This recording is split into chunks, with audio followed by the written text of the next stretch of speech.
Come with me on this journey. It's November 23rd, 1963.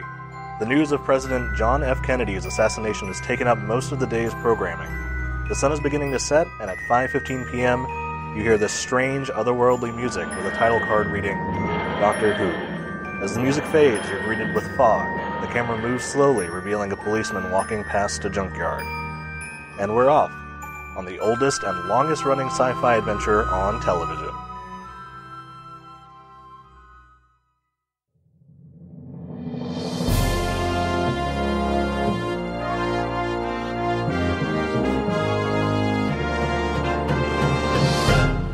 Welcome to 'Cause We're Nerds, the podcast that covers trends and new releases in comics, movies, video games, board games, and much more. I'm your host, Caleb, and today we're talking Doctor Who. Where did the series get its start? Why did it fail? And why, after 16 years, was it regenerated into the modern hit we know today? Find out on this week's episode of 'Cause We're Nerds.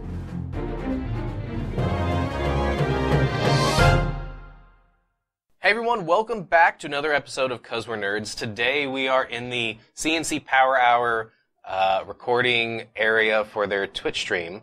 So our audio probably sounds a bit different this episode, but that also means that we are joined by Chris from the CNC Power Hour. We prefer to call it the studio, but okay. Look, yeah, it's a studio. What did I even say? Recording area? Yeah, really stupid. Yeah, really vague. Recording area? Well, here's what happened. It's okay. It's accurate. In my mind, I was like, I don't remember what this thing's called. So I had to come up with something else to call it on the spot. It's our post-apocalyptic stream bunker. Ooh, Except there's a window there. So... It's covered? It's fine. It's in construction. They're working on it. I'm actually impressed that you knew that was a window. I realize that there's literally a curtain in front of it, but to be fair, the blackout curtain is turned backwards. It kind of looks like a sheet, if I'm honest. Yes. Yeah. That's the aesthetic we're going for. Well, it's perfect. I mean, I was scared of it when I walked in. I thought it was a leftover ghost from Halloween. Mm-hmm. We have many leftover ghosts lying around the house. Yeah. If you guys don't know, I'm a ghost hunter in my spare time. Oh. They're trophies. Interesting. Yeah. Do you know Dean and Sam? We've crossed paths once or twice, but, Sam, great hair. Dean, kind of a jerk. Is that what you model your hair after? I'm more going for, like, a Big Lebowski look. Okay. Yeah. Yeah, go with the goatee. Yeah. Eventually there will be a beard, but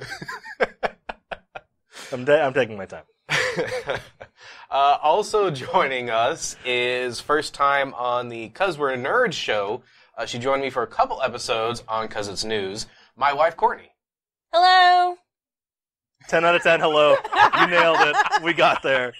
Guys, for those listening at home, this is intro take number 374. This is really your first time on the show proper? So I was actually on an episode. The audio completely got botched, and they had to re-record it, and I was sick. So this is my first official time. Yeah. But that was, With Jacob. Which one was that? The, Survival Con.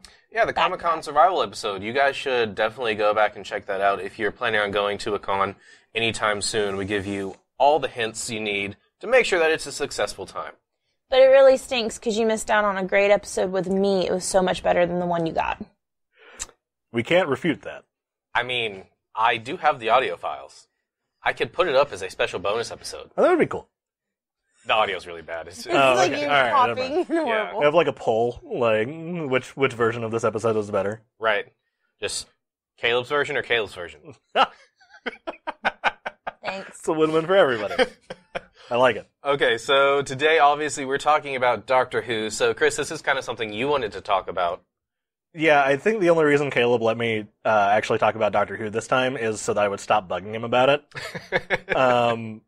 But, yeah, this is a show that I've been a big fan of. I got Caleb into it many years ago. Caleb got Courtney into it. Yep. And it's I got way deeper into it than either of them did, but it's been a big part of my life, and it's a fascinating snapshot of British history because it's been going on since 1963. Not continuously, but even when it was continuous, it's still considered the longest-running sci-fi television show ever with 27 seasons, which is pretty impressive. 26 seasons. 26 seasons.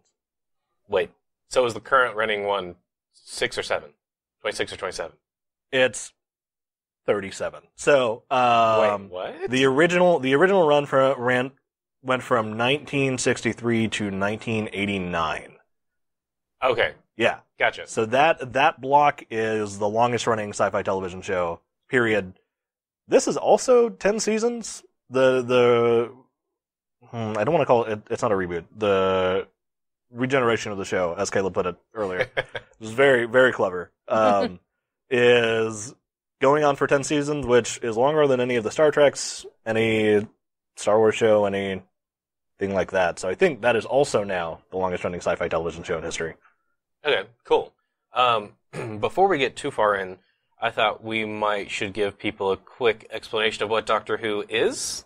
Yeah. So, Doctor Who started kind of as like a vaguely educational show.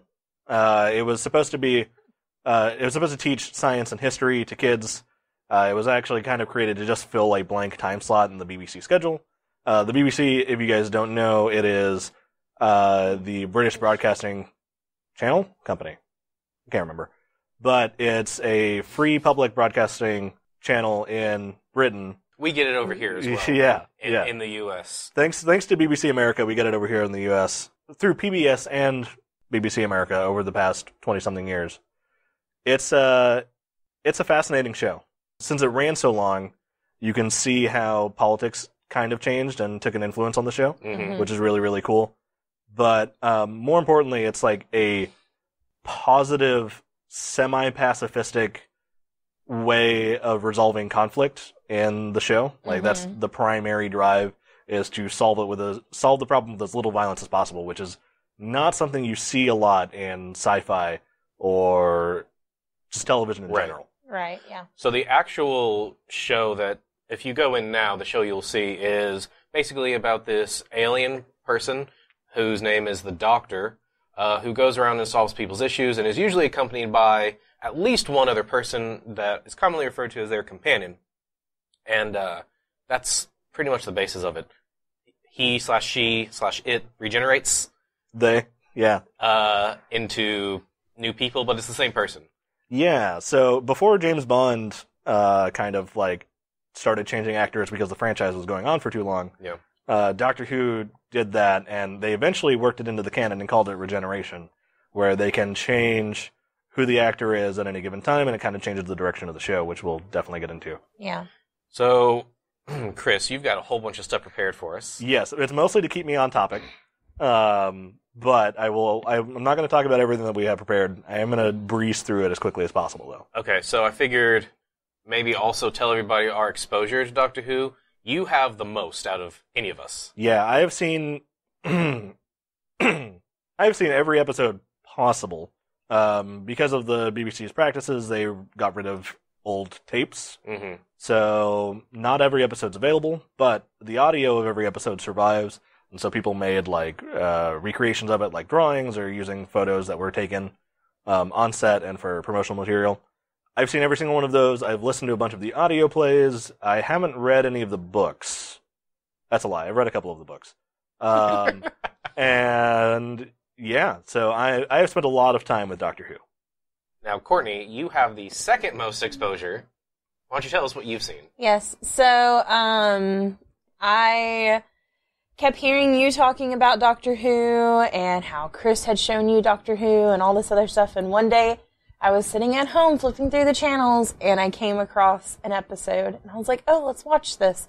And I came in at the worst moment, at a major spoiler with River and everything. And so from that point, I kind of dove in, watched all of Matt Smith's time up to that point, and then went back, watched Eccleston and Tennant, and then cried my eyes out when Matt Smith left. The biggest alligator tears that could exist. And I haven't done as well with Capaldi, keeping up with him. And then today I actually watched the newest Doctor. Yeah, the first episode of the newest season. Yes. And half of the second, we had to come here. You made me stop. Yeah. So, as she told you, I got her into it, but she kind of took it and ran. And I do that. Yeah, I just kind of took it and sat there. So, I've seen all of Matt Smith, the 11th Doctor's run. He is arguably, aside from the 4th Doctor, which is pretty recognizable, the most famous, maybe, Tennant. I don't know. Matt Smith was the one where it kind of got global. Anyway, we'll probably get into that. But I've seen all of his run. I have seen the first season or two of Peter Capaldi's run, the 12th Doctor. Just the first one. All right, Courtney's telling me just the first one. You can tell me. You don't have to, like, mime it. Well, you know, I didn't want to correct you. Like, it's fine. Yeah. It's fine. Trying to be nice. I'm wrong all the time. And we have that on recording. Oh, my goodness. Welcome to Caleb's Wrong. No, okay. Well, really, this is just a podcast where I lie about everything, so I'm not wrong. Or am I? I don't know. Dun, dun, dun. Anyway, I've also seen all of Eccleston's run. I've seen the 50th special. But that's about it. I haven't seen anything from that original run of 26 seasons. I haven't seen anything from the newest Doctor, Jodie Whittaker. I've seen a couple episodes of Tennant's, but not most of them. He gave up. I didn't give up. I just, too many things to watch, really. Yeah, that's fair. It's on my list. It's a very long list. Yes, I understand. Yeah. All right, so I'm going to kind of let you guide it since you've got most of the stuff. Yeah, I wrote more or less a script just to keep me from rambling, which hasn't helped so far. But we're gonna give this a shot. Let's see. So the show started November 1963. The main character at the time, Doctor Who, as he was called, wasn't necessarily a Time Lord, which that kind of is a big central part of the show now, but it wasn't created at the time. He was just an alien that had a time machine that was bigger on the inside. So the first episode starts with him and his granddaughter, and his granddaughter's two teachers, Ian and Barbara, are kind of confused because she knows things that kind of aren't in her age group. And she also, like, criticizes history, being like, that's not how that happened, or whatever. Mm-hmm. Which would be really odd if, like, you walked into second grade, it's like, oh, well, the Romans fell. It's like, no, that didn't happen. Yeah. They actually live on a moon now. Right. Exactly. Which is totally possible. In the show, that's the kind of stuff that the show gets into. But, so they follow her home, and they find out that she's living in a junkyard.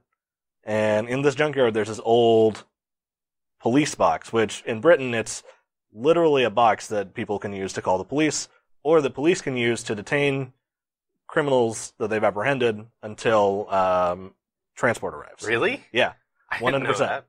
Yeah. So they kind of burst their way into this police box because they hear Susan talking, and the Doctor, who doesn't want anybody to know his secret, just like immediately takes off. And suddenly they're transported 10,000 years in the past, and the show kind of hits the ground running. It was a weird start. The first episode wasn't very successful, but the second episode was.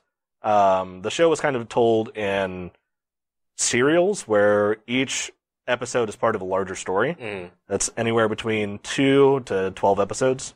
Okay. Now, I said earlier I haven't seen any of the old stuff. I actually lied, because now I'm remembering we watched the first few episodes. I think so, yeah. Yeah, so I've seen that very first one you're talking about. Mm-hmm. It is very much of its time. It is very much a fairly low-budget affair. Yeah. Yeah, it doesn't... It's not very recognizable to what we know today, which is part of the show evolving. But you said something earlier, I just want to clarify. You said they call him Doctor Who in old school? Yeah, so it's a long-running joke, but he accepts being called Doctor Who. He likes being called the Doctor. In fact, the first time the exchange happens, the name of the junkyard is I Am Foreman Junkyard, and so one of the teachers calls him Dr. Foreman, and he's like, Doctor Who, and that's the title. Haha, funny, right? Mm-hmm. But in the credits, he's actually billed as Doctor Who, not the Doctor. Okay. In fact, that sticks almost the entirety of the classic run, and for part of the new series. If you guys pay attention, like in the credits, the end credits, he's billed as Doctor Who sometimes. Did not notice. Yeah. So, there's not really debate. Both are proper, right? Okay. Yeah. So, with that kind of out of the way, the first serial wasn't really super successful. The second one, however, introduced the Daleks, which are the most popular Doctor Who villain. They spawned a craze called Dalek Mania, where people would buy cereal, toys, calendars, anything with Daleks on it. They were just massively popular. Which doesn't make a lot of sense when you consider the kitchen whisk and the plunger that they have as part of their weapon. That's called creativeness. Yeah. And like the design of them was actually pretty great for the time, right? Right. But for 1963, but now they do look kind of silly, even though they've kind of updated them as the show goes on, and they're still kind of terrifying. But they're terrifying for different reasons now. Yeah, they're terrifying more for what they do versus how they look. Right. Yeah. Which there's a lot of like great. I don't want to get into like the shots and stuff that they use with the episode, but if you guys ever get the chance to watch the Daleks, it actually holds up really well. There's a bit of plotting, padding, I guess. But it's actually a really, really cool story. The craze of the Daleks actually spawned 2 Doctor Who movies with Peter Cushing playing the Doctor, as like an Earth scientist that created the time machine, which is called a TARDIS. I haven't actually mentioned that yet. Stands for Time and Relative Dimensions in Space. It's the time machine that he uses to fly around the universe. Yeah, the police call box. Yep, the police box. Can you still find those movies? Oh yeah, you can definitely still find those movies. They are very much 1960s movies. Okay. But it's actually pretty interesting seeing Peter Cushing play the first Doctor. Like he kind of plays him like more grandfatherly, which is what happens towards the end of his run. The first Doctor, we say first because of the regenerations, is how we tell who's playing what at the time. Was played by William Hartnell, who was he was old at the time, oldish, 55. He was like a character actor. Only 55? Only 55. He looks a lot older because he was in really bad health. Like 3 years. He would die within like 10 years, I think. Okay. 11 years. Like he only lived to be 65, 66. He looks like he's in his 70s. Yeah. Yeah. Yeah. He did not have the greatest health. But he kind of started out kind of really crass and cranky, and eventually, as the show went on, he became a bit softer and much more likable and jovial. And that's the character that Peter Cushing plays, which is really, really interesting to watch. And he does a lot of like William Hartnell mannerisms in the movies. Right. They don't hold up very well, but if you guys want to get a taste of what Doctor Who was like in the 60s without watching the actual episodes, you can watch those. They are in color, which at the time the show was in black and white. The show wouldn't actually become color for another 7 years. Okay.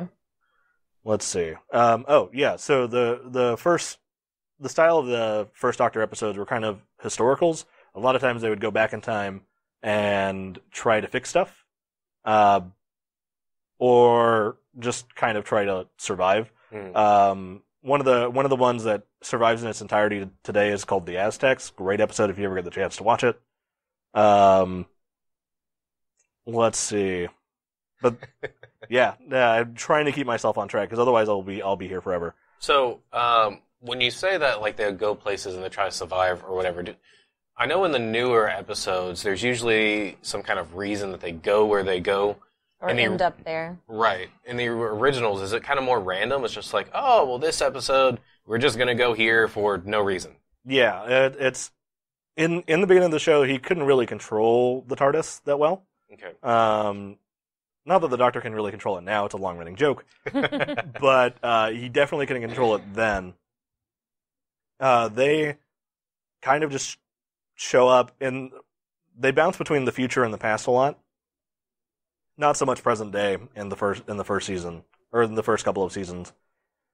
But, like, they visit Marco Polo, They get caught up in the Third Crusade, and like a bunch of other wacky stuff. They get stuck in the French Revolution for a little bit. They burn down Rome. Like a lot of stuff happens. Okay. Yeah, the Romans is actually another really, really good episode. But kind of as the seasons went on, filming was really tough because they would film every week, and there was like 50-something episodes in a season. Oh, wow. So there was very little time for Seasons used to be really long in TV. Yeah. It wasn't until I think 1970 where they cut it down to like 26 episodes. But cast would change and crew would change, and eventually William Hartnell's health was affecting his ability to recite his lines, and so they decided to replace him. It took about a year for them to actually figure out how they were going to do it, but in an episode that introduces the Cybermen, which are another Very big, Villains. Yes. Yeah, that still show up today. He regenerates into the second Doctor, played by Patrick Troughton. They don't call it regenerating at the time, just kind of like a renewal. But Patrick Troughton plays it completely differently. He is kind of lighthearted, a lot funnier. He's kind of wacky, kind of plays him like an intergalactic hobo. Oh my goodness. Which also influenced his dress sense. Did the actors have influence on what they were wearing at the time, or was it more of come in and this is what you get? I think it was more of come in and that's what you get. Now everyone kind of has to pick, yeah. I know I've listened to interviews with Jodie, and she's talked about how she got to kind of design her costume to represent her and her time with the show. And I know Matt did the same thing with the bow tie. That was all him. Mm-hmm. Yeah. Bow ties are cool. That's right. Indeed. So his style of episodes were called Base Under Siege, is what the fans refer to them as. Basically, they're stuck on the moon, or on Mars, or underwater, and there's enemies trying to get in. Or there's enemies already in there trying to kill everybody. Most of his episodes are actually gone, because the BBC erased them all, they re-recorded over the tapes. Yeah. But he has a lot of great episodes. One of them I would recommend is The Enemy of the World, where Patrick Troughton plays both the Doctor and the main villain. And eventually there's a point where they play themselves playing each other. It's a very 60s thing. Yeah, it's ridiculous. It's a fantastic little spy thriller. It's like 6 episodes long. That's really good. It also introduces Nicholas Courtney's character, Alistair Gordon Lethbridge-Stewart, who it becomes a long-time running series regular, who's actually, even though he died 8 years ago, his character has a daughter on the show now. Kate. I don't know Kate. Yeah, Matt Smith season, head of unit. Don't worry about it. Oh, the blonde. Yes. Yes. Okay. The awesome one. Yeah, she's great.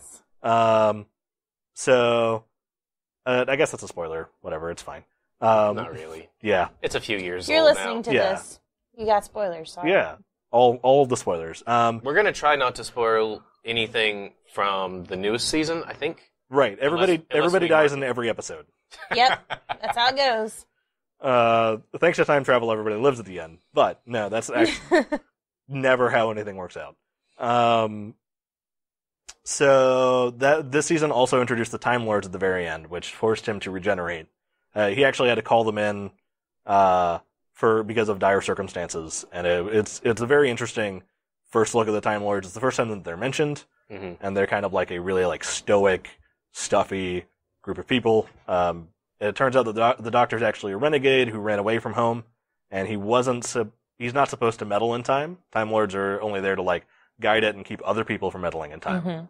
But he still does because he likes to see the universe, and as punishment, the Time Lords banish him to Earth and force him to regenerate into the third Doctor, John Pertwee. This is where it goes color, and John Pertwee kind of brings in James Bond action-y stuff.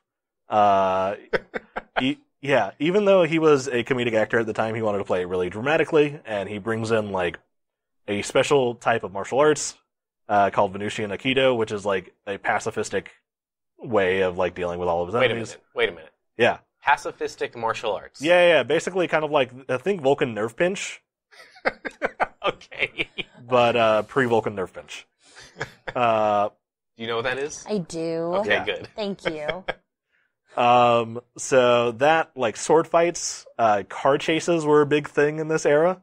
No, sorry, hold on.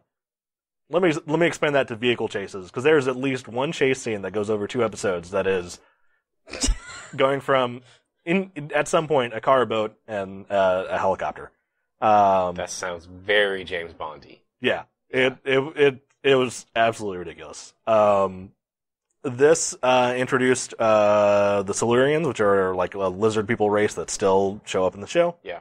It also introduced UNIT, which I talked about briefly with spoiling Kate's appearance later on the show. But it's a unified intelligence task force. They kind of exist to solve stuff when the Doctor's not there.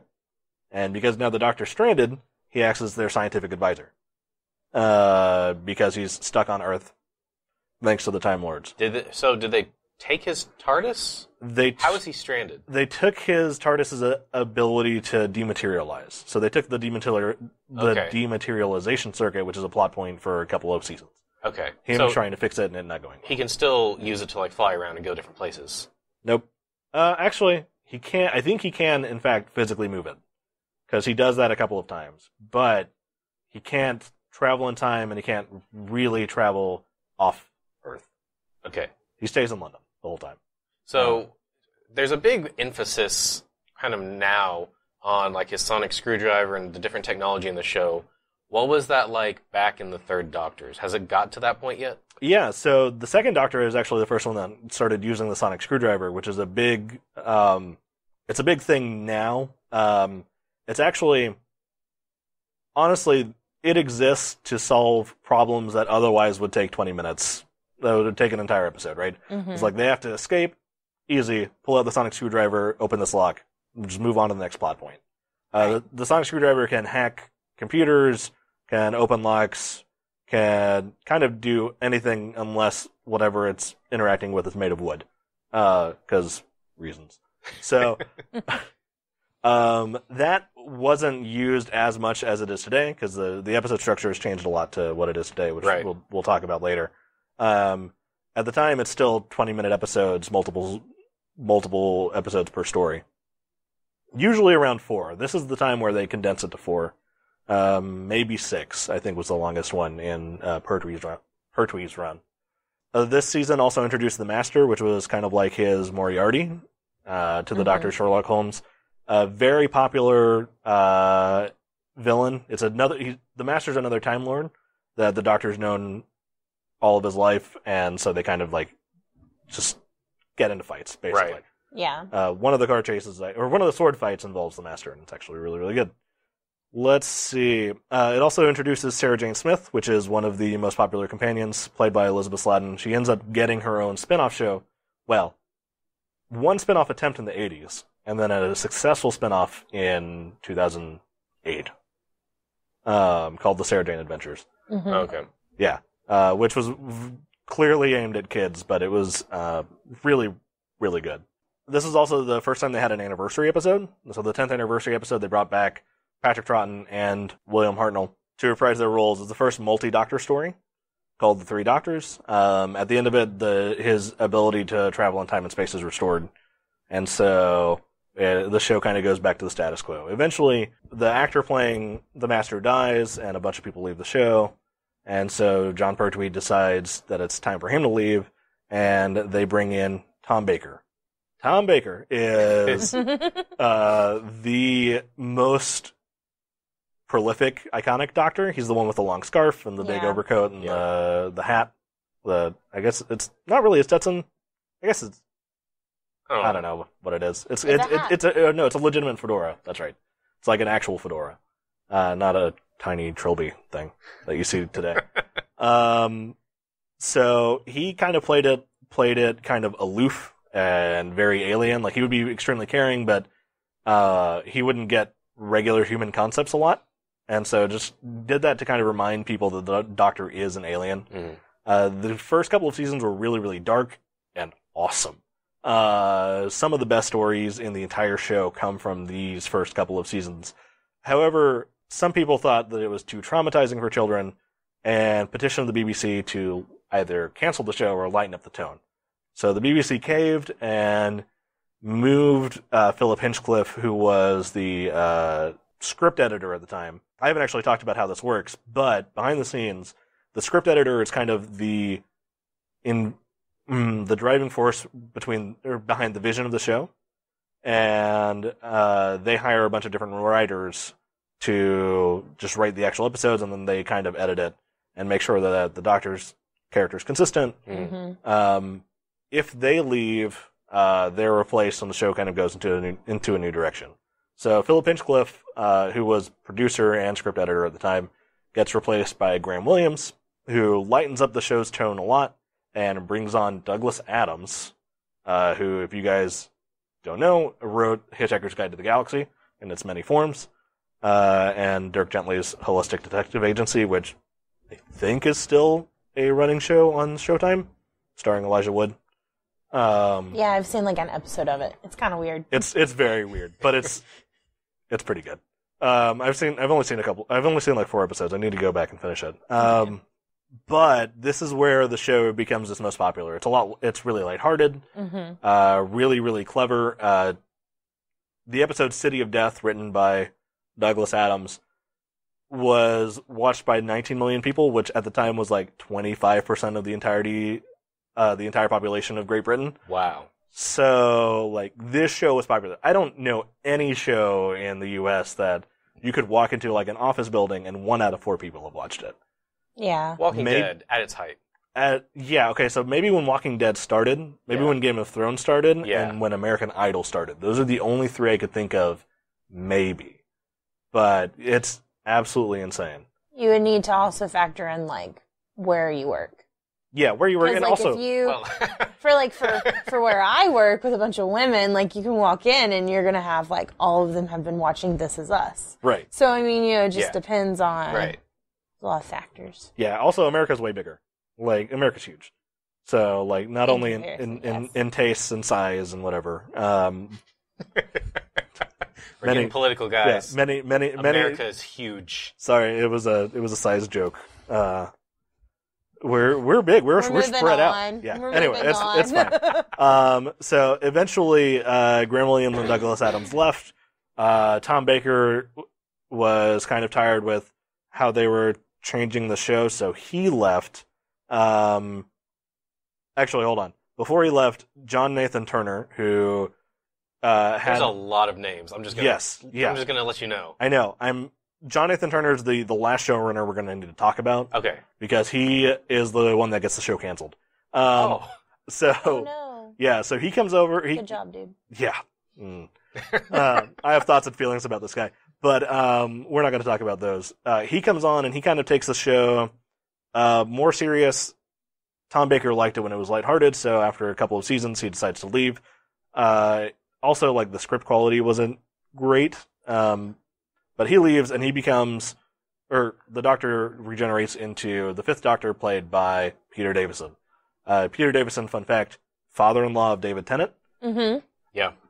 Who David Tennant plays the 10th Doctor, grew up watching Peter Davison, ended up marrying his daughter. Which is crazy. It's adorable. It is adorable. It's like a little love story. And so he comes on, he's kind of like way more pacifistic, way more reactive, kind of tries his best to stay out of trouble. They actually changed the show format a little bit. They put it twice a week on weekdays instead of on once a week on Saturdays. They bring back 3 companions total for the first time since William Hartnell's Doctor. 3 known companions, or no. Sorry, the fact that there are 3 companions with the Doctor. Okay. They don't bring back three older companions. Thank you for asking, because that was poorly worded. Peter Davison was around for 3 seasons. He left after 3 seasons because the scripts weren't great, and also he had spoken to Patrick Troughton, who told him to leave after 3 seasons because you're done with the character at that point, is what Patrick Troughton had said. Yeah. Which I'm actually angry that he kind of started this rule, because I wanted to see more of Smith and Capaldi and I guess Tennant. The truth is coming out. I have thoughts and feelings about that one too. But this is where the show gets really, really rocky. Peter Davison leaves. The Doctor regenerates into the Sixth Doctor, played by Colin Baker. This is the Doctor, if you've ever seen, with the weird Technicolor Dreamcoat.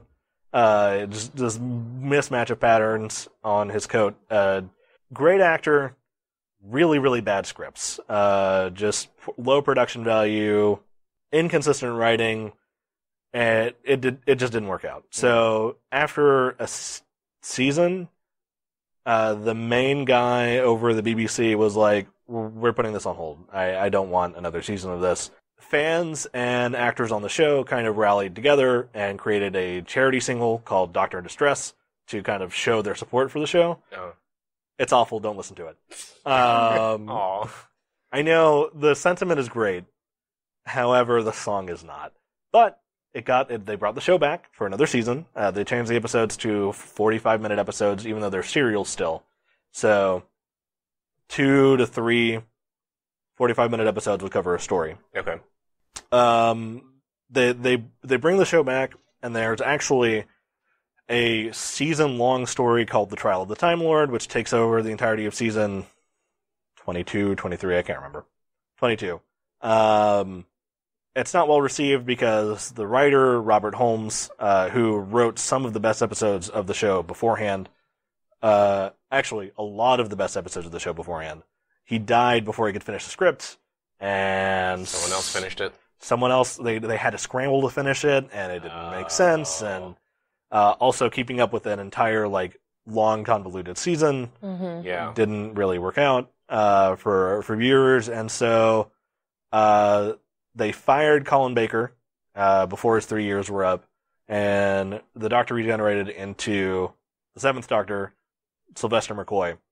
Sylvester McCoy kind of started out more comedic, and then they brought in a script editor, I lied, this is another name, by the name of Andrew Cartmel, who kind of turned the Doctor into, a way more mysterious and manipulative figure. So, someone that's been around for as long as he has a lot of secrets, and so they kind of play that up in the show. Mm. These are, the most modern and some of the best seasons of the shows, the last 2 seasons, with Sylvester McCoy. Not necessarily a great jumping on point, but a great point to watch if you're familiar with the show. Right. Even though the show was really, really good at the time, they canceled it. So, don't actually have an end date. I think it was 1989. It was 89. Yeah, okay. They canceled the show, and there's no televised production of Doctor Who for another 13 years. No, 15 years. In between the 1996 movie and that point, the BBC allowed books to be published, which was really great. Mm-hmm. It kind of kept the fandom alive and actually introduced a lot of American fans because PBS was showing reruns at the time, and the only other way that they could get new Doctor Who was the books. It's like the Star Wars effect. Right, exactly. So eventually, the BBC, Universal, and Fox teamed up to do a backdoor pilot. It's just a TV movie. Sorry, if you don't know what a backdoor pilot is, it's usually an extra long episode or a movie that serves as an introduction to a show if it's successful enough. Right. This was not successful enough, unfortunately.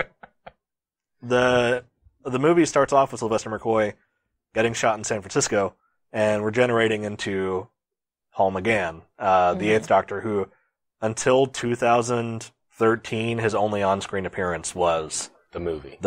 Yeah. In fact, it's still technically his only televised appearance. Yeah, because the other one was a webisode. Yeah. Which is a really good one, but still.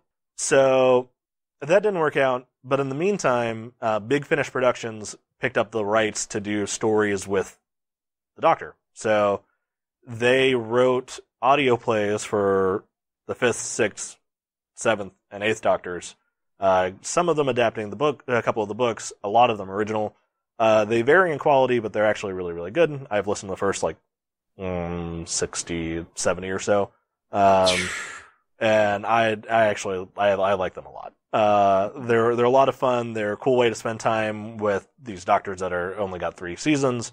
Colin Baker's Doctor really, really shines in these episodes, or in these stories. in a way that he couldn't in the episodes because the writing's more consistent. Right. The stories are better. These actually had the first role of David Tennant in any Doctor Who property in a Seventh Doctor audio story. Also brought in Haley Atwell and Benedict Cumberbatch, who were kind of unknown actors at the time, to do audio parts. Interesting. I didn't know that. Right? So they have a bunch of modern British actors kind of had their hand in Big Finish at one point or another. Let's see. 40th anniversary, they did a couple of webisodes, but they didn't do much because behind the scenes they were working on bringing the show back. So 2005, the show just magically comes back under the head of Russell T Davies. Another name. We got a couple more. So many names. I'm going through this as quickly as possible. You're doing your best. But Russell T Davies, yes, brought the Doctor back. He brought the Doctor back. But the real question is, what did the Doctor eat for cereal? All right. What did he eat for breakfast? Which Doctor? All right. So, you haven't been on since we started this? I have not, and I've been looking forward to the day when it would be sprung on me. So, so this is a really stupid segment that I decided to start doing called Super Cereal, where basically we just take a random character, hopefully related to the episode, and talk about what cereal or breakfast food. It doesn't have to be cereal. That particular character would eat. So I'm thinking for this one, it's not a specific Doctor. It is the Doctor. So what would the Doctor eat? Frosted Mini Wheats. Okay, why? No. Okay. Fish sticks and custard. It's not quite cereal. It could be. He said it could be breakfast food. Okay, it could be breakfast food. Okay, I don't know. The new one mentioned a fried egg sandwich. That's true. Okay, Frosted Mini Wheats for cereal because it's healthy, you get your fiber, but also there's a bit of sugar. Like the Doctor? Yeah. Mostly sweet. Yeah. Mostly good for you, but also sometimes fun. Okay. So, that's my guess. Okay. So I was trying to think of a cereal that's got a million different flavors. And that's what the Doctor would eat, because there's a million different Doctors. There's a million different flavors of the cereal. I don't know, Cheerios has a lot. Okay.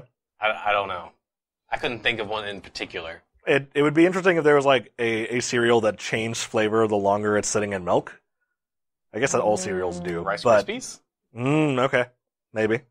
They're good when they start, and then not so good. Not so good later. They sit there. Most cereal sitting out for too long is not going to be good. Not 2 days, over the course of a normal sitting. I know that, but I mean, it's still soggy. It's not good cereal. Yeah. That's true. I think you need to pick a Doctor to properly decide. No, it's all of the Doctors. Yeah, it's one character. Okay. Each Doctor brings on a different type of personality. That's true. That's why this is a challenge. Require. And also, to be fair, different tastes, because there's a big thing with Matt Smith's first episode. That's true. Where his taste buds kind of recalibrate. All right. You pick your favorite Doctor. No, Matt Smith. Yeah, fair. Oh, so what would what would Matt Smith actually eat for breakfast? As the Doctor. Probably something fun and sweet. So Fruit Loops or Fruity Pebbles or... I think he would grab a zebra cake, and that would be his breakfast. Or if we'll take my answer, fish sticks and custard. Yeah. Okay. Asking me to pick a favorite is like asking me to pick a favorite child. I have one, but I don't like admitting it. It's a D20. You could roll that. Yes, I could. I'm going to go with Peter Capaldi because I'm actually really enamored with his run. Okay. Peter Capaldi would have... I feel like he would have a no frills. It would be black coffee and an unbuttered, lightly toasted bagel. Bagel or scone? Bagel. Okay. He's Scottish. Okay. Well, no, the Doctor's not, though. No, but one of my favorite lines in his first episode is, "I'm Scottish. I can complain about things now." That's true. And in the new one, she was like, "I used to be a white-haired Scottish man," or something like that. Was one of her first. Half an hour ago, as a white-haired Scotsman. There we go. Yeah. Yes. Okay. Cool. Well, that was super serious. You're not gonna throw something in? Yeah, what about you? Yeah. Oh, me. Oh, Who's okay. your favorite and what would they eat? Well, my favorite's probably Matt Smith. So Okay. that's a problem. Although I did really like Capaldi. Well, You got to finish his run, man. It's good. I It's will. phenomenal. I've only got like 8 episodes left or something. Okay. Let's see. We have a lot more than that. Oh, we just got to finish the season. I don't remember. Well, here's the thing. She picked Matt Smith, and you picked Capaldi. All right. I'll take. I can change my answer. No. Okay. All right, I'll go Tennant. I know nothing about Eccleston. I'll do Eccleston. Okay. What would Eccleston eat for breakfast? He would take some really hard leather and grind it up into bits and eat that because he's just a real tough man. Okay. All right. I kind of figured just bacon. Just bacon? Just bacon. I see him more as a ham guy. Okay. Yeah, All right. ham. If we're actually, Yeah. if we're legitimately saying something you could actually eat, Right. ham. Yeah, ham. Just ham. Ham. He's a bit hammy sometimes, so that fits. Yes. Oh my goodness. So, the doctors that we're talking about are the modern doctors that came back in 2005, or came onto the show after 2005 when the show was brought back. With Russell T Davies. With Russell. Hey, you got the name. So Christopher Eccleston comes back as the 9th Doctor, and Russell T Davies kind of does his best to reintroduce the Doctor to the British public. At the time, the show wasn't being shown in America. It wouldn't be shown in America for another year after the show was done, or after that season was done. So it's kind of like the Doctor crashing into British TV shows, like a soap opera, a couple of legitimate British game shows, and just kind of wreaking havoc. Yeah. It's a fantastic season. I wish Christopher Eccleston had stayed longer, but he had some production fallout regarding with how the BBC was treating some of its employees, and also at least one crew member he didn't get along with. So and that's not the last time he had issues with employers, because he was also in a Marvel movie. He was in Thor 2. He had issues there too. I wonder if it's more of a him thing than. I don't know. He takes his craft very seriously. Is one thing that I've seen from him. Right. And so with the Marvel thing, a lot of his scenes got cut. Yep. Right. A lot of his motivation was taken away, and so he just kind of was a kind of 2-dimensional villain in Very Thor much 2. So and when he signed up, 1 dimension for each side of the face. fair enough. Yeah. No, very, very one-dimensional villain. Yeah, that's true. One note. Which when he signed on, he was told that that's not how it was going to be. Right. Right. So, his reasons make sense. It might be him more than it is anybody else, but we don't know for sure because him leaving the BBC is still kind of, the reasons are still under wraps. So we don't actually know the actual reasons. This is just stuff that's been leaked out through interviews over the past 15 years. Right. Or 13 years. So, David Tennant comes in as the 10th Doctor, and he brings the show to a new popularity level because BBC America's showing it. He's very likable. He's the youngest Doctor at that point, right? At that point, he is definitely the youngest. Eccleston, before we move on to Tennant real quick, Eccleston kind of played the Doctor as somber for a lot of it, with occasional flashes of enjoying himself. And that's because between the 7th Doctor between the TV movie and the show coming back, in the show's canon, there's something called the Time War, where the Doctor and the Time Lords had to fight the Daleks, and there was a bunch of stuff that happened, and afterwards he's the last one. So he's kind of sad. David Tennant carries that sadness with him and is actually just the most melodramatic Doctor. Just 100%. If you guys have ever seen the GIF of him crying in the rain, that's a good handle of what the show was like at the time. Very emotional. The characters were great, the writing was great, and he was still very energetic, but also very sad, and he would kind of flip those switches a lot. Eventually, he hit his 3 seasons. and he left after 3 seasons and a couple of special extra-length episodes. Yeah, there was several. I remember when I was doing 4. the run. Yeah, there's like 4 or 5, isn't there? 4, one of them is a 2-parter. Okay. So, yes. Like a bunch of Christmas episodes, but they're not all related to Christmas. Yeah, they're specials. Correct. Because they took a couple years off after he ended, right? Yeah. And those filled the gap. Yeah, they took 1 year off, and they did a Christmas special, an Easter special, a summer special, another Christmas special, and a New Year's special. No, Okay. it was Christmas, New Year's, Easter, summer, New Year's, I think. Anyway. Seems right, yes. Yeah. So he regenerates into Matt Smith, the 11th Doctor. Also, at this exact same time, everybody leaves the show, except for Stephen Moffat, who wrote the most award-winning episodes for the show. Blink is one of the most popular episodes of the show. He wrote that.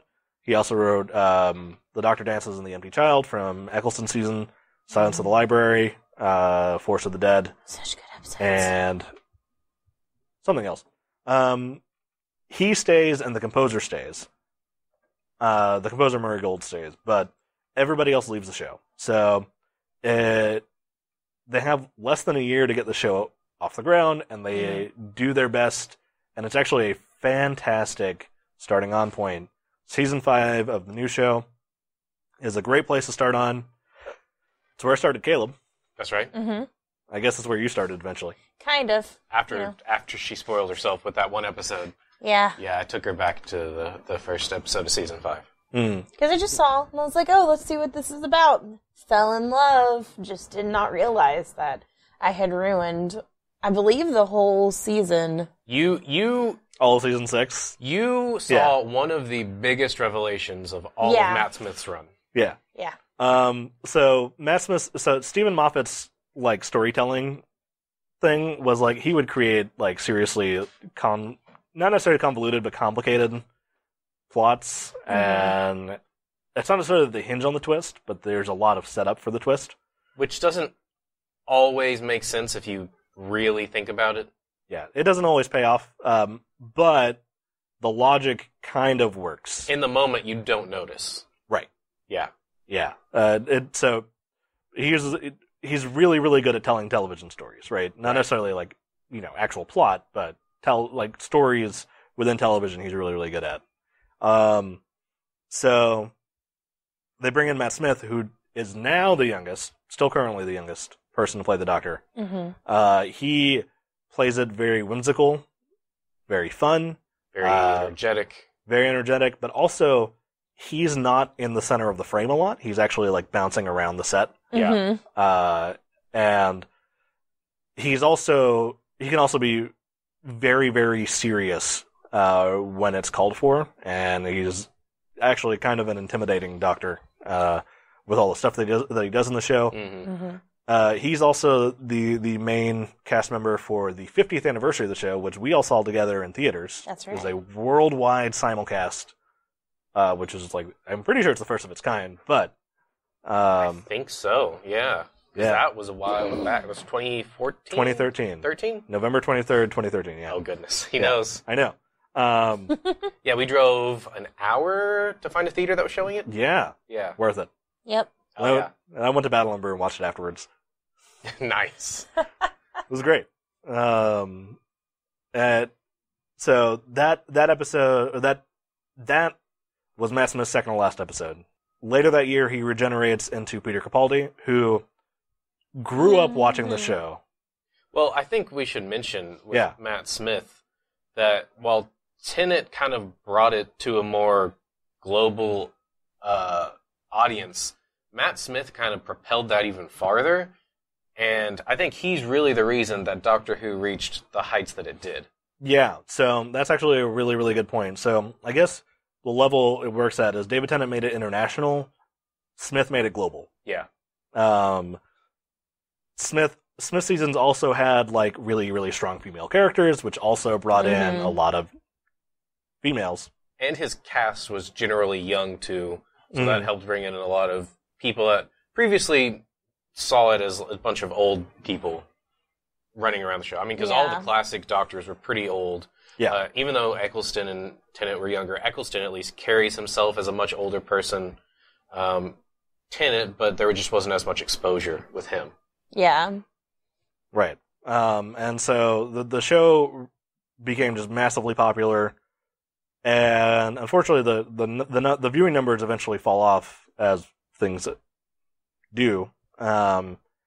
But during this time, a lot of the best episodes of the show, in my opinion, happened. Like with Matt Smith, his season finale, his first season finale, fantastic. His regeneration episode, fantastic. Courtney's trying not to cry.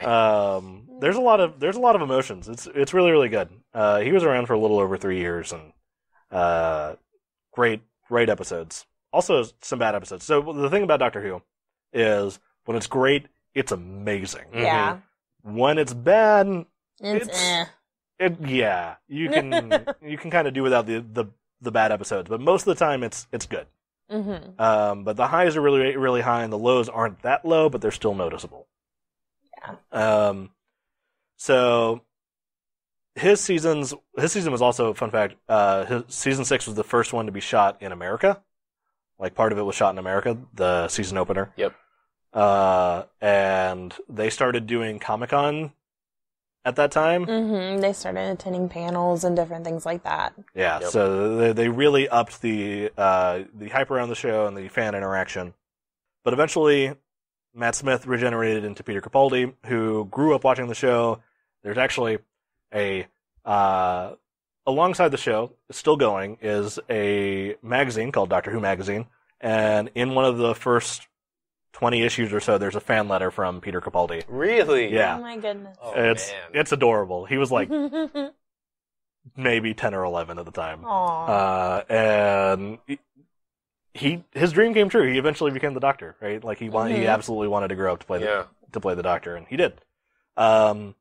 He starts out kind of grumpy.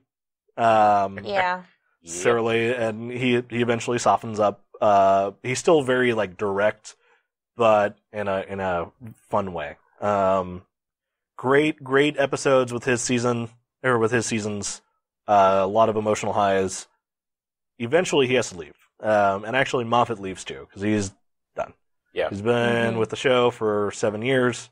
He kind of wants to move on. Capaldi hit his 3 years. He was kind of done at that point, and Chris Chibnall takes over as showrunner. Jodie Whittaker takes over as the Doctor, the first female Doctor.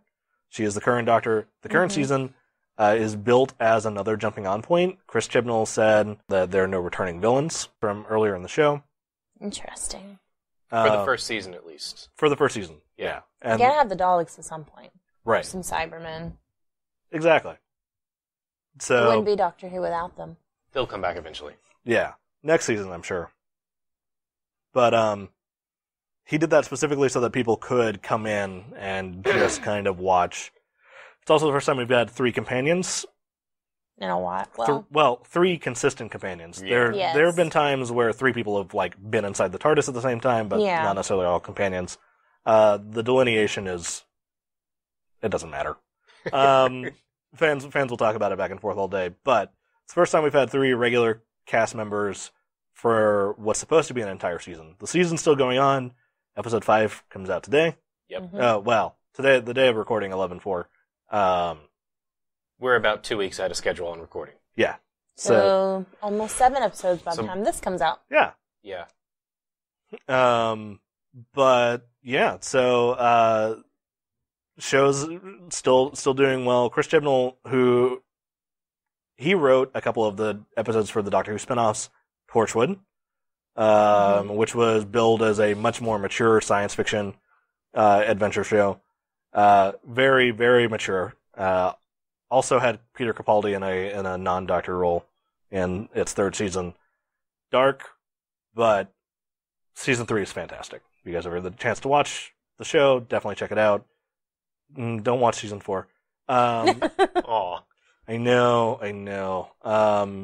Even though the show's been going on, the new show's been going on.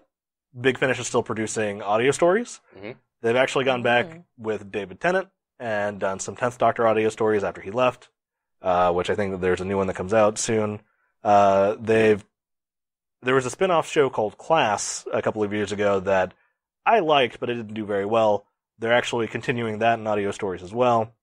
Okay. They're just doing a lot of cool stuff still with the modern characters. Unit, Kate Stewart, who is a great character on the show, gets her own audio stories as well. So there's just a bunch of stuff. Basically, there's literally something for everybody with the show, and that's why I like it. Even the things that I hate about the show, that they're like tropes or, but really, really bad episodes, I can find something to like. There's always something good with this show, and that's why it's kind of like stuck with me. Like the message of, there's always a better way to solve things is really, really cool, and there's not any role models on TV like that, like for boys or for girls, and it's great. Definitely check it out.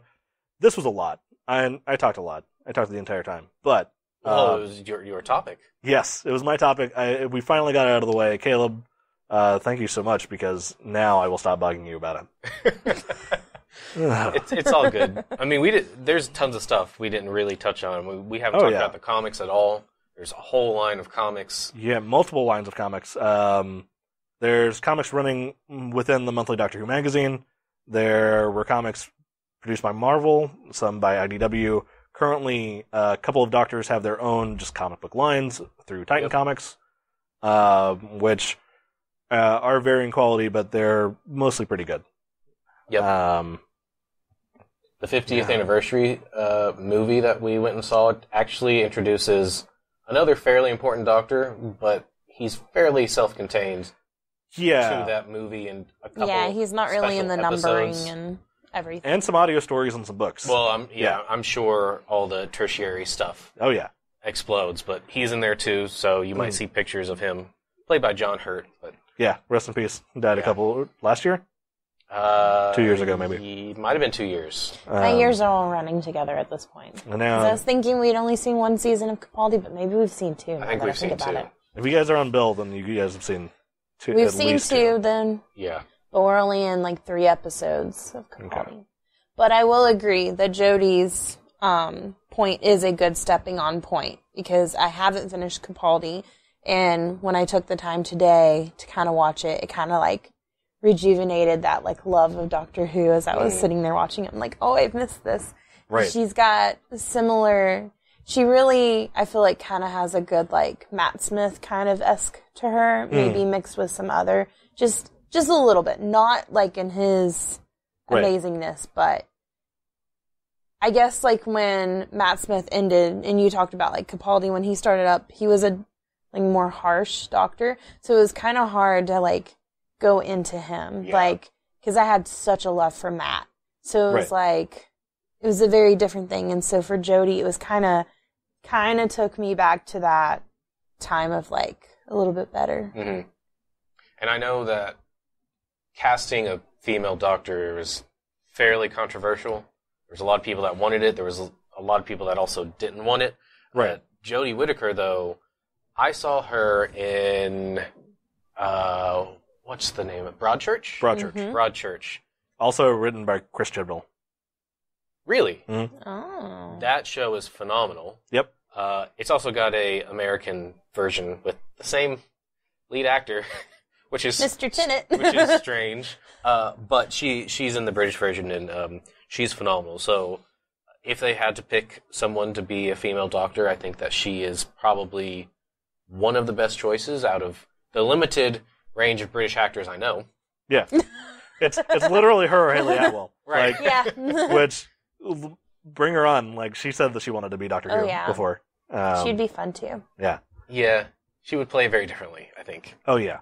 Mm-hmm. One of the things that, if you watch the show, the longer you watch it, you'll see Doctors kind of pick up mannerisms from other Doctors. Mm-hmm. Matt Smith takes a lot of the second Doctor mannerisms of being really, really soft when he needs to, and also not being the center of attention for a lot of the scenes. That was very much a Patrick Troughton thing. David Tennant brings in a couple of Fifth Doctor things, in particular the glasses. The 3D glasses? No, the just glasses. Oh, okay, yeah. He calls them brainy specs, but it's he doesn't need them because his eyesight's great. He just wants to look smarter. So yeah, like they all bring in their own sort of twist to that, but they all are very clearly playing the Doctor, which is something that I don't really know if you can get in any other series. Like, even with James Bond, like, Daniel Craig's James Bond is not Sean Connery's James Bond. Yeah, they're very different. They're just drastically different. But Jodie Whittaker's still the Doctor. Yeah. And she's doing a great job. I have thoughts and feelings about Chris Chibnall. The baseline for Chris Chibnall is like, I'm happy if the episode doesn't suck. So far, we're there. Oh. Okay. In the context of his Doctor Who work, Broadchurch is awesome. Yeah. And you actually kind of see his experience with procedurals come through in a couple of the episodes that have shown up so far. Okay. Yeah, no, they're good, worth checking out. I still recommend season 5, Matt Smith season, yes, as a jumping on point. Mm-hmm. If you want to watch all of these, Amazon Prime has them.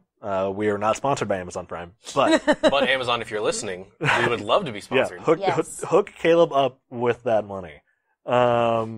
Also, BritBox, I think it's like $7 a month, has a lot of the classic episodes. I haven't heard of that. What is that? Yeah, it's specifically British television shows. So it's like Netflix, but just British. Yeah. Okay.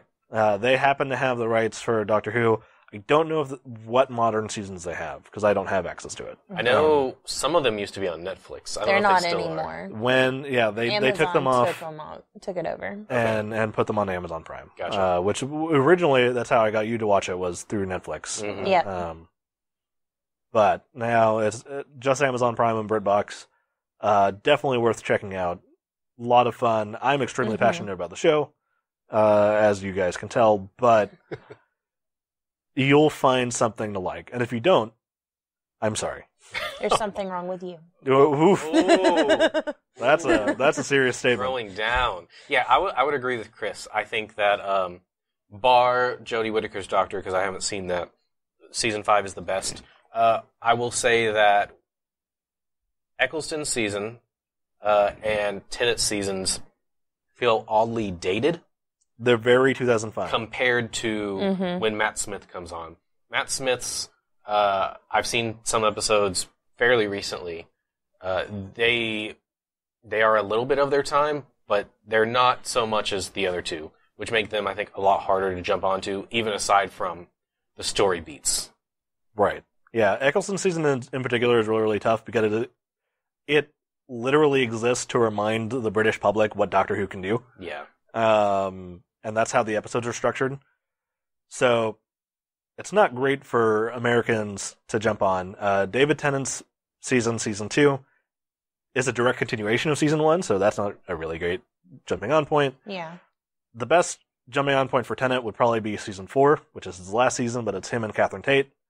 But really, Matt Smith's first season, season 5, is the best point. With the change of the show, they bring in a lot of great directors, a lot of great writers, including Neil Gaiman, who wrote 2 episodes, the second one of which I always forget exists. Not because it was bad, but because it wasn't The Doctor's Wife. Right. Which is a phenomenal episode. But yeah, if you have any questions about it, you can email me or find me. I don't like. We'll do all the social media stuff at the end of the show, but please reach out to me. I'm happy to answer questions, to talk about it. I have a Discord, and you guys hop in, talk about Doctor Who all day and every day. Yep. And of course, you can always contact us, cosmonerds@gmail.com, and we'll help you out. If we don't know, we will direct you to Chris or send your message to Chris. Whatever we can do to help you guys out. Anything you got, Courtney? No. Nothing to say. I mean, definitely Matt Smith's run is, in my opinion, probably the best. Out of what I have seen, it's the best to jump on, like we've stated before. He's just a really fun, great doctor. He's a really great person in person. Yes, Courtney and I... Well, do you want to tell them? Yeah, so we met Matt Smith at Dragon Con. It was the second best day of my life. Not because it is actually ranked second, but only because it's tied for the first best day of her life. Right. You know, marrying this one here, but she that was her tapping Caleb on the shoulder, not me. It's all right. No. I understand you can't compete with Matt Smith's jaw. I mean, it's just... But it was really amazing to get to meet Matt Smith and to hug him and get a picture with him, and it is framed in our house. Like central above our TV. Yep. I mean, it's beside the one when we met Stan Lee, but for me, Matt Smith was a bigger deal. But, you know. Just for her. For me. Yeah. How dare you? But we also met, not like really got to talk to him, but we met the 8th Doctor. Yes, we did. We saw... Oh, you guys met Paul McGann? Yeah. Well, we went to one of his panels. Okay. There's a really tiny convention in Atlanta called Wholanta, I think, was the one we went to. Yeah. And he was the headliner there. So we actually saw him before we saw Matt Smith. So my goal... it was a random... Yeah, it was weird. It's a very small con. The fact that they got him was kind of strange. But now my goal is to see the other doctors, although I don't think Eccleston does cons. He does now. Really? Within the past 6 months, he started doing cons. Because I know because of the way he left the show, I think he was kind of angry and didn't want to have anything to do with it. Yeah. But, I mean, he's been interacting with fans recently. He's been just really, really upbeat about it. He must not be able to find an acting gig. I don't know about that. I think he's on an ongoing show. I don't know. But like, there's a video of him running into Matt at one of these cons, and they're like hugging and like, wow, yeah. He doesn't have a problem with any of the other doctors, right? It was just the production at the time. So, according to rumors. No, that's awesome. I actually, despite my love for the show, I haven't met any of the doctors yet. Really? Go to Dragon Con. See, I know. Where they're at. I know. And 5, 6, and 7 won't be around for too much longer. But 7's the oldest, I think. Played alongside Ian McKellen in The Hobbit. He was Radagast the Brown. Yes, he was the other wizard. Was. Great in that, in those 2 minutes that he's on screen. Well. So the 8th Doctor, if you ever get the chance, his stuff is primarily audio stuff. It's all, like, the first 50 stories are all on Spotify. So if you guys have Spotify Premium, or regular Spotify if you want to deal with the ads, totally listen to them. His first stories are kind of rocky, but they get a lot better, and they're actually really cool. About how long are the audiobooks in general? So the audio stories, plays, I guess. 45 minutes. Okay. Usually 45 minutes. Sometimes they're 2 parts, but not longer than a normal episode. That's not bad at all. No, it's not. Yeah, great for road trips. Yeah. Or working. Or if you're just doing something and you need something on in the background. Really great for that, because it's a lot of techno babble, so you don't actually have to pay attention. Right. But no, it's definitely worth checking out there. I don't have any recommendations for the comics. I think there are some trades, but you don't want to check out the comics until you've watched the show. Yeah. Make sure that you know what you're getting into with the show before you try to go to the other stuff. Right. Definitely. So, even though this episode has probably been extra long, we still have some stuff to cover. Courtney, what you been up to? What? Well. What is this? There's been a coup. You went around me. I'm sorry. Yeah. I may have skipped a couple of steps. It doesn't even matter now. Well. For what I've been up to, Don't look at my list. I'm not looking at your list. This is my list. I haven't done any of those things, except for the last one. For the listeners at home, I'm looking at Caleb's list to make sure I didn't actually skip over anything, but I think we're good. You skipped over the intro to the segment. Oh, you know what? No, you're right. Yeah, I did. What? No, okay, fine. He said, "What you been up to?" So, it doesn't matter. Courtney, No. what you been up to? No, he's right. That was that, and this is this. Courtney, what you been up to? Thank you. All right, here we go. So today I watched the new Doctor in preparation for this. But for some other nerdy type stuff, on Wednesday for Halloween, we started watching the new Sabrina TV show on Netflix. Yes. It's good. I really like it. It's very different. Kind of like taking like Supernatural and maybe like some American Horror Story and mix it together with maybe, I don't know. I don't want to say Riverdale, but It's from the same producers. yeah, it's from, so take those three and mix it together and you got Sabrina. So pretty good. Have you seen any of that yet? I finished it 2 days later. It was really good. I would probably be watching more. It's oddly, the first 2 episodes are really dark. The whole thing is oddly dark, the whole thing is dark, but starting with the 3rd episode, that one is actually also oddly campy in a way. Yeah. Like that one strangely mixes what the first 2 episodes did with classic Sabrina the Teenage Witch, yeah. In a very odd way that works really well. Yeah. Well, I mean, so Sabrina was an Archie Comics character. Right. So, like, the humor element does work. And it's not necessarily... the show isn't necessarily humorous. It's her getting herself too deep using her magic, which is how the sitcom worked. But the show takes it way more seriously.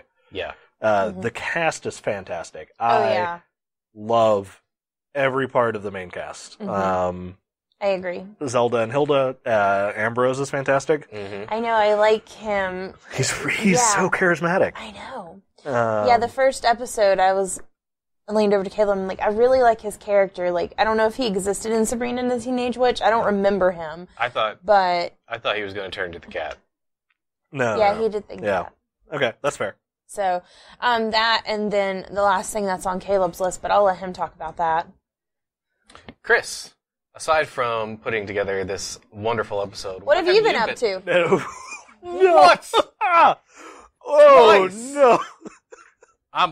If I wasn't wired up to this mic, I would leave. Okay, we can take it off. Stop it. Yeah, don't do that. Just so you know, the mic does work throughout the house, so we would hear you stomping around as you leave, which would be pretty funny.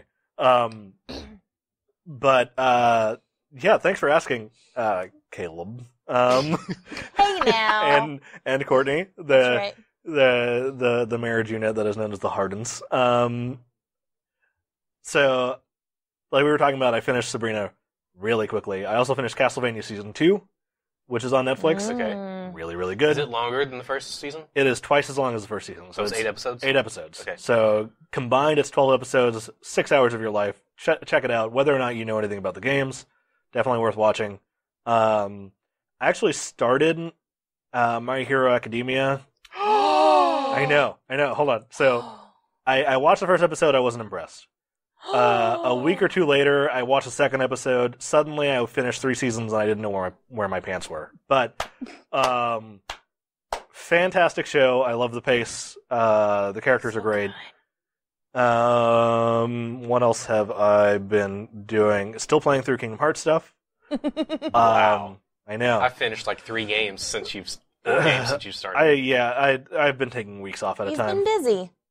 Watching Sabrina. I started Daredevil Season 3. I'm not sure if I'll finish it.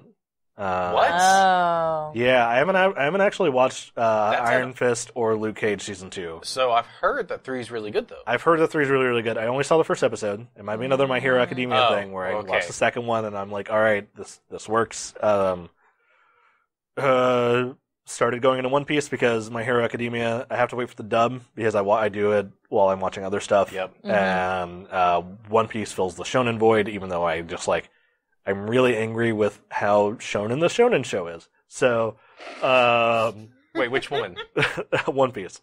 So, is this the first time you've started it? No, I haven't restarted it. I've just continued on from where I'm at. Okay. So okay. I think I just hit 426. Episode 426. The thing with My Hero Academia, it's clearly a shonen, but the pace is really, really tight. Yes. Mm-hmm.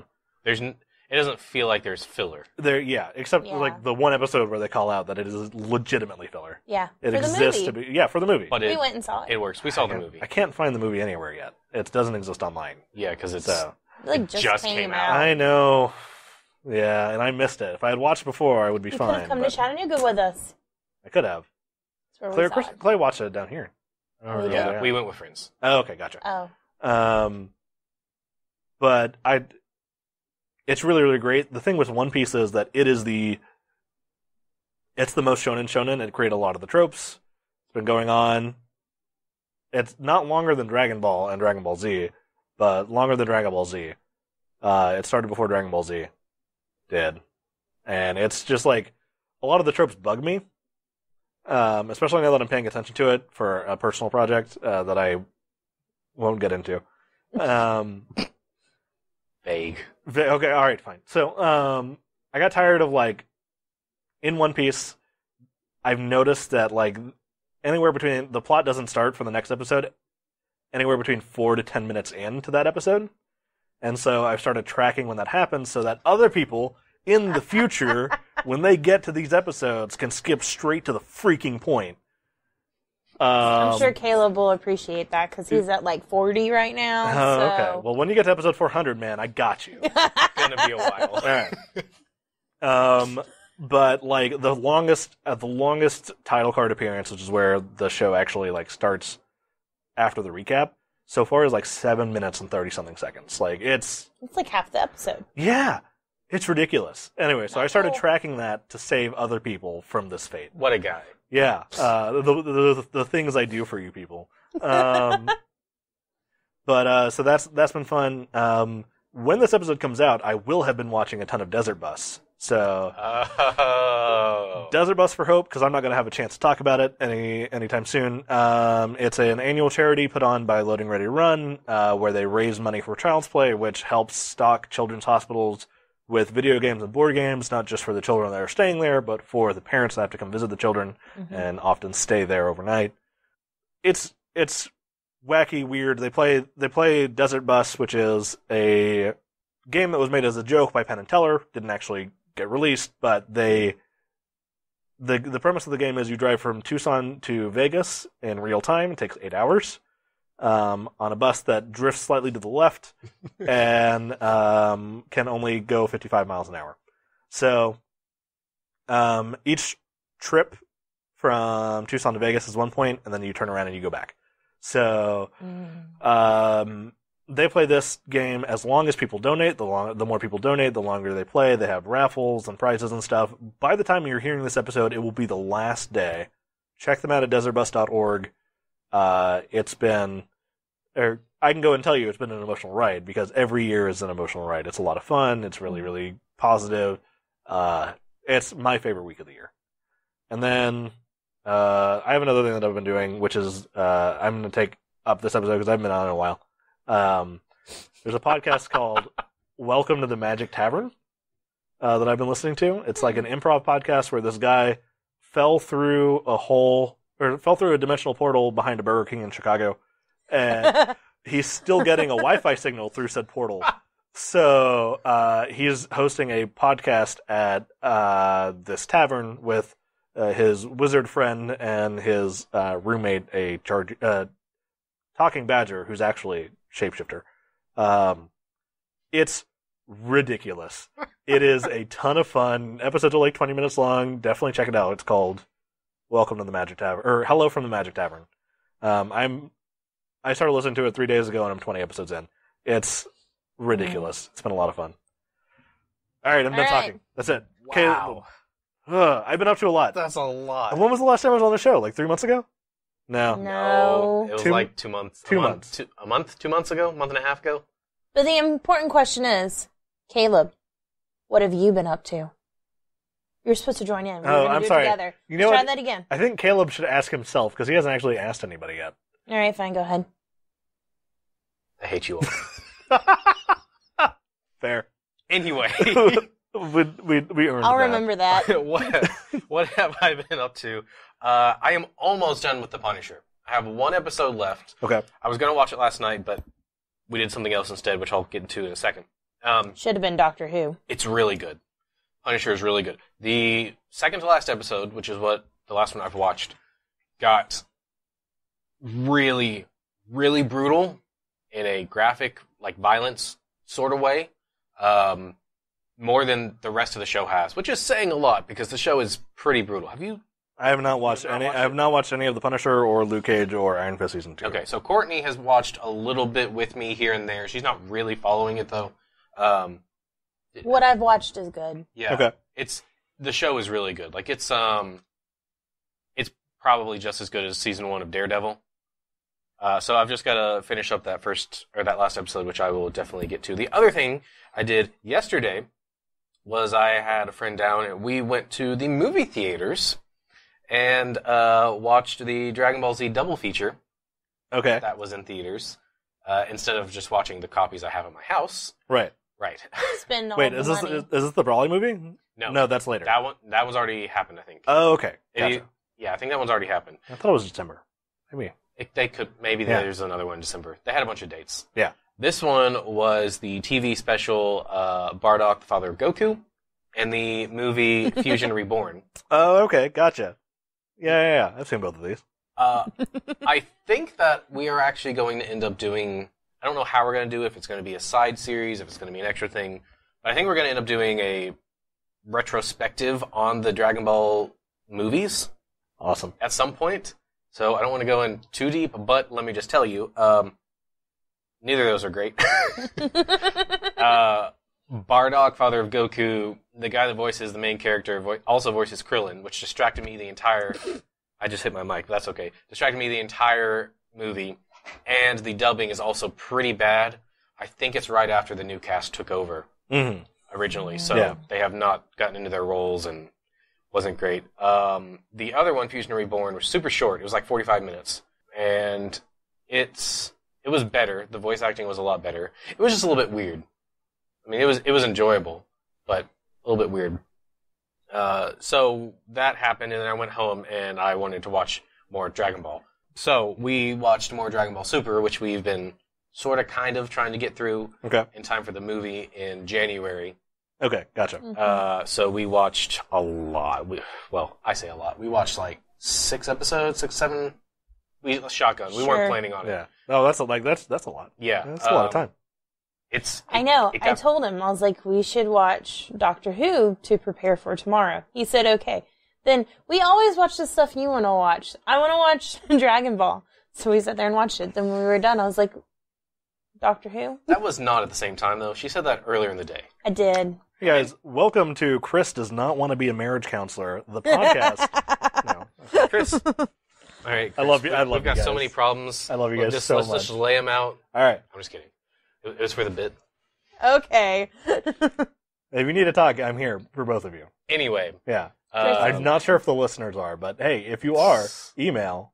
Anyway, it got really good. So we basically skipped the contents of the last 2 movies that came out, and skipped straight to the new stuff, which the first few of those aren't great, but we actually got to new content, real new content, and it was pretty good. So, if you're into Dragon Ball or were into Dragon Ball, Super is a great place to start. I would recommend watching the 2 latest movies and skipping to episode, I think it's like 29, and starting there.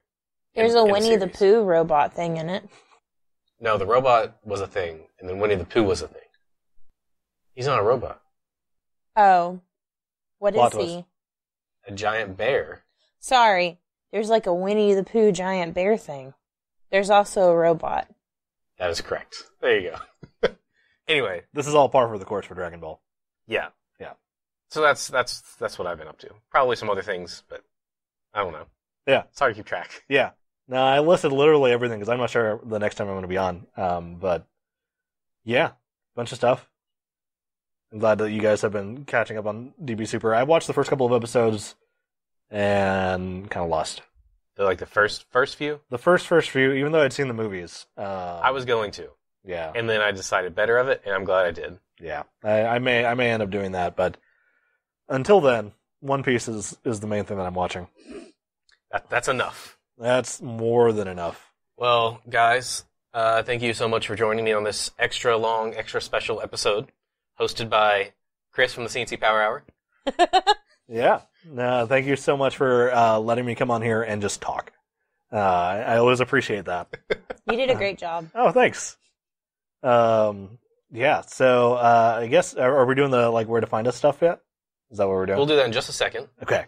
Courtney, thank you for joining us for your first official episode. I'm glad I was able to be a part of that. This is really, really cool. Thank you. Depending on what happens, Courtney might be back next week, actually. Yes, maybe. Maybe. For the magical world. Ah, okay, gotcha. Yeah. But we do need to say thank you to Taylor Poole, who did our intro music. You can find him at taylorpoolemusic.com. That's TAYLORPOOLE music.com. And while you're waiting for our next episode, head on over to Chris's area. Yeah, twitch.tv/C, the letter N, C, Power Hour. We stream video games throughout the week. Mostly Kingdom Hearts, but come December 7th, it'll be Persona Dancing Games. And Magic the Gathering on Sundays. We're doing this on a Sunday. We're going to be playing some Magic here in 90 minutes. Be a lot of fun. Beyond that, you can find Caleb and Courtney at cuzwernerds.com. That's CUZWERENERDS. I just love spelling it. I'm sorry. Go for it, dude. Plug away. Yeah. In fact, I'm giving you a challenge. Everyone you meet, just do that. For the next week. See, that's awful because I work at Starbucks, and so I'm going to see 600 people on a any given Saturday. Especially now with the holiday drinks out. Oh, yeah. Mm-hmm. Haven't made it for my peppermint mocha yet, but I will. Yeah, you should go. We have it year-round, but I mean, we don't have the curls year-round. So. That's right. It makes a difference. It really does. So please go check out our website. Yes. To see all of the episodes. It's the best way to share the show with new people. And let me tell you, we would love it if new people could listen. Thanks for listening to 'Cause We're Nerds. Stay up to date with all the nerdy news and podcast drops by following us on Facebook, Twitter, and Instagram. You can also leave us comments and feedback at cuzwernerds@gmail.com. That's CUZWERENERDS@gmail.com. And as always, if you enjoy this podcast, we would love it if you could leave us a 5-star review on iTunes. Next week, Newt Scamander is back in Fantastic Beasts: The Crimes of Grindelwald. Will this epic period piece be as well received as the first one? Find out next week on 'Cause We're Nerds. And they all said together, Stay nerdy. It's much easier when we're all in the same room. I would agree. Yeah.